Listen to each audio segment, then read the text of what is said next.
Hello everyone, this is Josiah Mizurika again on Each One Teach One. On Each One Teach One, y'all know what we do. We bridge the gap between the mentors and the mentees, and we try to share some interesting nuggets about Africa and all the countries around Africa that wants Africa for themselves. So today, we are always going to put our spectacle on the usual suspect. You know who it is. And guess what? I'm gonna come with me some facts to back up what I had to say today. Anyway, before I continue, I would like to thank you guys for being here, for having to listen to what I have to say today, and I'm so happy to be here myself, and I want to share this experience with all of you guys. You might not be able to see my face today, but that's for a reason. So the reason for that is for me to be able to give you the facts that you need. You don't need to see my face. You want to look at the facts that I have to present to you today. So I'm going to keep it straight to the point and short. So the topic for discussion today is Chinese endgame to African digital colonization, or Chinese endgame for Africa colonization and the digital age. Okay, Chinese endgame for colonization of Africa in the digital age, whichever way you want to put it. But the point there is they're coming to start all over again with colonizing our people or finally enslaving them, but using the technology of the day to do that. And they have been very strategic in their movement as far as gaining resources, maintaining resources, extracting resources, removing resources, and also having a backup for protection of the resources, which in fact is their naval basis. So let's dissect this fact and get down to the root of the problem, okay? So what we're gonna do first is we're gonna first of all go to we're gonna go to the Belt and BRI Belt and Road Initiatives, which was the Chinese expansionist program that they had before the CPP party. I mean, before Xi Jinping or the person before Xi Jinping, and now they have it. They call it Belt and Road Initiative. It's a propaganda name to make it look very appealing and welcoming to other people, unsuspecting countries. So that's what they are using right now. And as you well know, Xi Jinping is the president for life. That means he's going to make sure that all his initiatives are not only implemented but are executed for a lifetime as long as he lives. So we don't know what God have in plan for anyone, but that's what we know for right now. So the reason why I'm coming up with this video and pulling my facts together is to present some of this stuff to you. So if you go to this website here, I'm gonna leave this website on down there for you guys. I'm gonna compile all the notepad for you guys so you guys can do it. And I'm doing this on the fly because I was reading an article and doing some, little research, and I'm getting some information, and it started getting interesting to me. So I decided to do this. So if you look at the countries of the Belt and Road initiatives, they are spread all across the globe. So the whole idea is for China to recreate or retrace the Silk Road that they had way back when. So they are retracing it because they had a saying that if you want to be rich, you build a road. I think they are trying to invoke on that idiom that they had in their land as a means of extracting resources around the globe and moving it to Beijing. So if you look at the list here, 38 countries in the sub-Saharan Africa are in this program. 34 from Europe, majorly Central Asia, and of course, it's not going to be Western Europe, it's going to be Eastern Europe.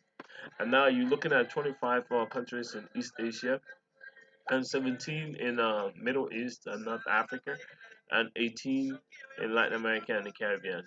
Six countries are in the Southeast Asia. So as you can see, these are majorly, predominantly emerging markets where they can sell their product and get resources as in labor, as and so on and so forth. So that's what they're looking for: the natural resources, the labor, and so on and so forth. So from here, we set the background for our case. So let's make our case. So in making our case, I wanted to let you guys know that China has their first naval base in the world is based in Africa. This thing is humongous, is big. It's actually close to the American naval base that's actually out there in Somalia. But this one is in Djibouti.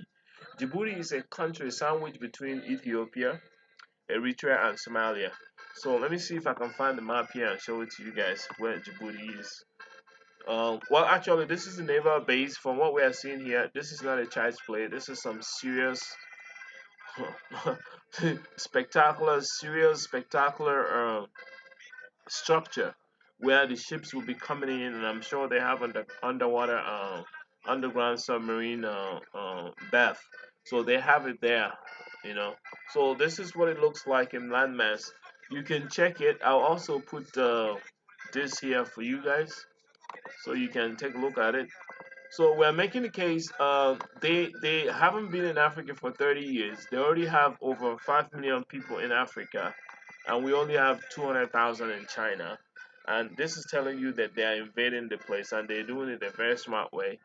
And while in fact they are getting the money printed and giving it to the African leaders who are very greedy, and they take this money in turn signing off the life of their children and their grandchildren, taking this paper and sending it all across the world for material gains, and at the same time extracting resources and not knowing, unbeknownst to them, most of the Chinese they'll have sovereignty, relinquishing sovereignty written in it, which actually they write most of this in their language. So you need a translator. If you don't have a translator, you're messed up, you're cooked up. So their agenda is to go to all these poor countries and get a lease out of life from them, usually 99 or 100 years of extracting their resources. That is a shame. This is called owning a nation indirectly through their debt to through the debt that they owe you. So these are predatory debt that they are giving to these countries, and they know fully well these countries don't have anywhere to pay them back. Instead of impacting knowledge to them, what they are doing is entrapping their leaders and planting, building palaces and place of places where the people in the decision making meet so they can be listening to their conversation. They are really in to kill. They are going in, they are moving in on all, they are using whatever that's out there. They are taking no prisoners, to be precise. So moving forward, now that I've seen you the base that they have built in Djibouti, and I think the wisest thing to do now is to show you where Djibouti is. So this is actually Djibouti right here, okay? As you can see, Djibouti is right here. Looking down here, there is also Camp Lemon. Oh, Lemonia. That's I think it's American naval base at the same time. So theirs is over here. Okay, the Chinese naval base is right here. Okay, the Americans are right here, and the China naval base is right there, here over there in Djibouti. So when we go to African map, I will show you Djibouti. You see that red spot right there? It's a really small country. It's called Djibouti. Okay, right here you're looking at Somalia. This is where they call the Horn of Africa. And I think I'm tracing is the Horn of Africa. If you look at the Horn of Africa, you will see they have the Horn of Africa is that's a strait here. This strait I think is called Baal and Mandeb. Baal and Mandeb trace strait, and it means gate of chance in Arabic. So as you can see here is most of the Arabic countries. You have Saudi Arabia, you have Yemen, and all of that. If you go through here, okay, if you go through here, that will take you to the Indian Ocean. Okay, if you go out through here, you go into the Red Sea or close to the Mediterranean. So you can see this place is in a very strategic location. It's the busiest sea route in the world. And China successfully got a naval base there. And the question is, why there? Why did they try so hard to get it? Because they actually built the seaport there for Djibouti. The same thing they did to the Sri Lankans. And they are getting a place in Sri Lanka, just the same thing that they have done in Djibouti. And why is this a threat to India? If you look carefully, this is a big threat to India because India the front of the Indian Ocean is undisputable India's, and all of a sudden, China is getting Sri Lanka port, and they have gotten Djibouti, and all this. If you look at it, the way it's laid out, it will give them access to China, easily access to China. But the question is, why do they need this access here? Is it only to stand against their foes, or is it to conquer Africa and to make sure that they dominate Africa? I think the latter is the case, and I'll prove my point to you. All right. To prove my point to you, if you go back to the Belt and Road Initiative, there, let's go to the map of Belt and Road Initiative. Okay. So, I wish I could enlarge this, but I will go ahead and put. I already put that for you guys. Okay, you can enlarge it on your time. So if you look at Belt and Road Initiative, if you look, all these countries in brown is kind of signifies null, meaning they have a really strong hold in those places. That's what it means. No matter how they try to confuse us, try to bamboozle us, or try to lie, we know what they're trying to do. Because if you look carefully here, that place close to Russia and all of that is China area, as you can see. So here, the null means they have total control to it. So they have given us information without even knowing that they had. They're not that smart, okay? So as you can see here, we just decoded them. So with that being said, we can see here that if China has a naval base right here in Djibouti, and they have a railway from Eritrea to Ethiopia, and they are continuing to Kenya, but momentarily, the railroad going to China is stopped for a bit because they were having some problem with China. With Kenya. Kenya wasn't able to pay for the Mombasa airport or something like that. I mean Mombasa seaport. So there's a problem with that. If they take Mombasa seaport and they're building a railroad, so it wouldn't be hard for you to figure out what they're trying to do. So the railroad was supposed to go to Kenya, cross Uganda, and you guess what? Congo DRC.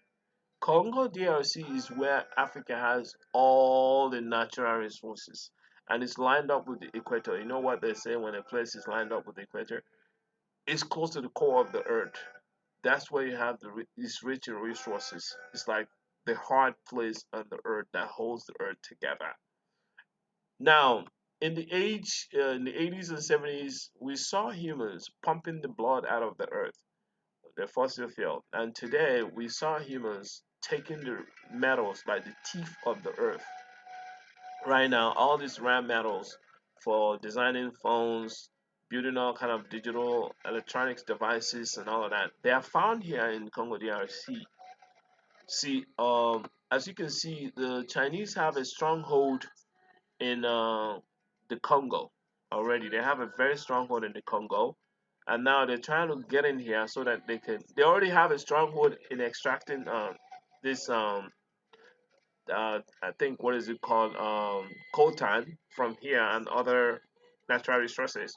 And with the naval base here, it simply means they can put it in the train and goes to Uganda, Uganda to Kenya, and Kenya to Ethiopia, and Ethiopia to Djibouti. That's it. And they're also planning to build the same thing going to Egypt, crossing over to Mauritania, coming back all the way to Nigeria. Oh, as a matter of fact, I got something to tell you guys. They have Nigeria, the president Buhari, they have him strategically building a pipeline from the 60 billion they promised to give the Africans. You know they don't give you the money at once. If you agree to do their bidding, they give you the money, so you do what they want you to do. So that spells the reason why they turbaned a Chinese man. Imagine giving a chieftaincy title to a man in Africa in your country that you don't even know, just all because of money. This is terrible, guys. There is no intelligence in this. The African leaders have lost it. They don't know what they are doing. And it's left for the youths, you that's listening to me and everybody else, to do something about it. This is bad. You're amassing debt for people, children, unborn. It's terrible. What kind of life is that? Can't you be smart enough to know that if you cannot build anything for yourself, you don't need it? Can't you be smart enough to know that if you need China to build anything, get the knowledge from them for resources and build yourself? Well, how hard is that? Now, they're getting Buhari, the president of Nigeria, to build a natural gas pipeline from Nigeria to Niger. Yeah, just to build it from Nigeria to Niger. The question is, why is the case? Why is that the case? Right? Everybody in the world knows natural gas and refined petroleum and whatever is here in Nigeria. Everyone in the world knows that. Nigeria is like number 10 in that or something like that. So that China has some influence on these greedy leaders, and now they want them to build this road to Niger. Hey, remember what they say when you were in primary school? The shortest path to any place is a straight line. Look carefully. From Niger to Djibouti is such a perfect straight line. So the pipeline subsequently is gonna go through Chad, and China has a total control of Niger from the BRI map that we looked at. It says no, that means they have a total control of it. They have that control, and they're gonna. You see, all this country here. Northern Nigeria is Muslim country. Niger is Muslim country. Chad is Muslim country. Sudan is Muslim country. And what country is this? Sudan, Ethiopia, half and half. But they're already doing stuff with China. Remember, guys? They are doing a lot of work with China. China has a lot of industry in Ethiopia. So it's easy for them to do what? To take that pipeline and move it all the way down here. And from here, they can go from the shallow water all the way to here. And then they can have their ships, tankers, take it all the way to China. All right. So when you look at the map of the world, you will see that this part here is Indian Ocean, and Indian Ocean goes to India. If it goes to India, it goes to China also. So they are all in the Asian region. So you can see clearly what they are doing. Why the African people are sleeping. Africa, when will you wake up from your slumber? Everybody that comes in comes with a strategy against you. I cry for you. I weep for you, Africa. I weep for your children who are not smart enough, who wants everything in the world for free, who doesn't understand there are consequences to every decision and anything that we do. When will y'all, all of us, work together as one to stand against those who begrudge us? These people have no love for us. All they want is the natural resources because they want to counteract the United States of America that seems to be the world power. It's been a world power for a long time, and they want to do that through hegemonic moves. And right now, America is having a lot of problems. This is the best time for them to do what they're doing. That's why they're ramping up and moving really fast. But Africa, what are you doing? Can't you see it's an end game? They're trying to get all the corners where all the resources are. South Africa, they already own South Africa. Everybody knows that. If you go to Tanzania, they have a little submarine bath, not even a bath, an underground submarine something down there. They had that since years. So what are African leaders doing? Do they think this is a joke? Can they understand that they are enslaving their people and making their youths indebting their youth and unborn children? This is very wrong. Let's rally up and do something in response to the actions or things that's happening in the continent. And one of the ways that I think we could do this is to empower the youths. Because of the level of poverty in the land, people are not watching, are not looking at these things that I'm looking at and observing and studying these things. We need to empower the youths. We need to bring the technology of the day to them, teach them, and expose them. Move productions to them so they could be empowered. They could have money in their pocket to feed themselves. That way, they can't even fall into the trap of the politicians, talk less of the Chinese people who are coming in to rip them off by enslaving them, whether it's direct enslavement or through the modern day strategies of slavery, which I have shown to you guys very clearly what they are doing. I hope you guys enjoyed this video. And I hope you share it, like, and subscribe, and tell all your friends. And before I go, I would like you to know that we are running a program on Each One Teach One, which is one of our websites, where we teach the youths, especially the women folks, on how to get into the IT field without any experience. So we are teaching IT Foundation and AWS Cloud Training, and that's pretty much it's not foundational. However, we teach it in such a way that it will give you the background that you need to get into the field. We are using a different pedagogy which allows you to fail well and then create opportunities for solutions, which means a lasting solution that you will never forget. So again, this is Josiah again. I'm gonna wrap this up, and I thank you guys for listening to what I have to say. Let's thank Lockdown LLC for supporting us as always.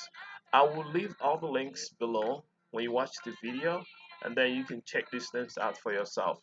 Thank you, and I hope to see you guys, or I hope that you listen to me another time.